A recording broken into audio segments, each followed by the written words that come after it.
人唔見咗點樣去揾咧？其實我平時上課都講嘅，唔知你記唔記得人唔見咗用咩方法去揾？嗯，人唔見嗰種咪成日講咯，無論係邊個嚟問，都係以日降為對方嘛，唔見嗰個人啊。如果係打電話嚟問，就要以月降分陰陽嚟睇啊嘛。日降落宮，即係以佢最後出現嘅地方，以佢最後出現嘅地方為中心點。日光落宮落喺邊度，就去邊度揾。以佢失蹤嘅地點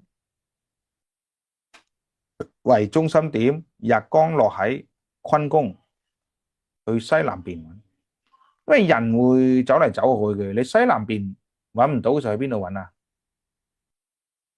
地盤降變天盤降，咁喺西南邊為中心，又走到去東南邊度揾，係咁樣行嘅。如果東南邊又揾唔到咧，由地盤降變天盤降，去到東北邊揾啊，去到東北邊揾啊，咁樣去揾人嘅啊，咁樣去揾人嘅啊，唔好以為揾人就好容易哦，因為人唔會企喺度俾你揾噶嘛，啊，佢會走嚟走去噶嘛。嗱，其實個路線就係咁啊，以佢失蹤嘅地點為參考，喺失蹤嘅地點西南邊度揾。西南邊揾咗一輪又揾唔到，咁就喺東南邊呢度揾，係呢個已經行到呢度噶啦。啊，呢個東南邊，東南邊又揾唔到，咁以東南邊為呢個中心點，去到東北邊度揾，走到嚟呢度，啊，咁樣去揾噶咯。嗱，咁樣去揾噶咯。啊，如果揾三次都揾唔到，基本上揾唔到噶啦。啊，揾三次都揾唔到，基本上揾唔到。按呢個路線，按呢個路線按呢個路線啊。其實以前我哋睇香港電影嗰個一眉道長林正英啊，佢用嗰個香火揾人法，其實都係呢招嚟嘅，都係呢招嚟嘅。啊，唔見咗人或者人哋走佬，你見到佢冚一聲喺往嗰邊走咗，你咪一樣咯。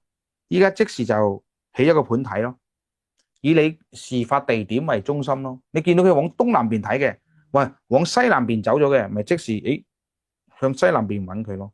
西南邊揾咗輪揾唔到，點算啊？咁喺西南邊嗰度再睇天盤降變地盤降變天盤嘅下一個，上一聲咪走去東南邊咯。東南邊揾到，上一聲走去東北邊揾，連揾三次都揾唔到就揾唔到嘅。就係呢啲嘢啫嘛，難咩？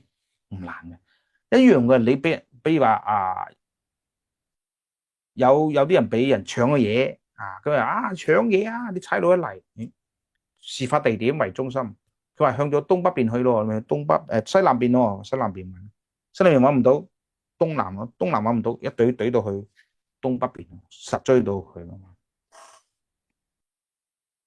明白未？各位同學就咁樣玩嘅。